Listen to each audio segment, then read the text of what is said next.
Hi!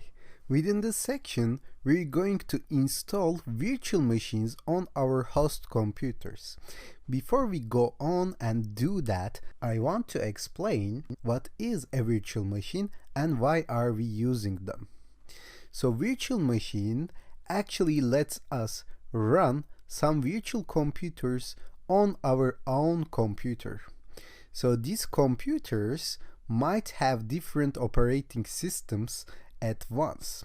For example, we are going to work with a Linux distribution called Kali Linux most of the time within this course. And maybe you may think that, okay, I can erase my Mac OS or Windows from my computer and install Kali Linux instead. Yes, you can do that, but that's not the point, because we're not gonna need Kali Linux only within this course.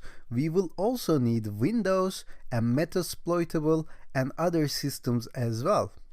And these virtual machines will allow us to work with them simultaneously within our computer, so we can simulate attacks in a safe environment.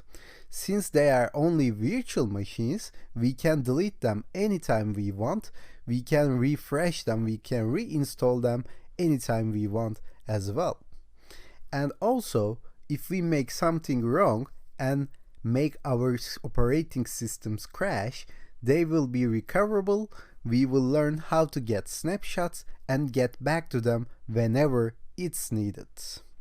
And they are completely free since we are going to use VirtualBox in this course.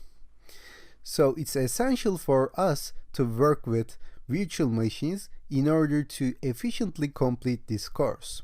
So let's stop here, and within the next lecture we're going to learn how to install them on our own computers.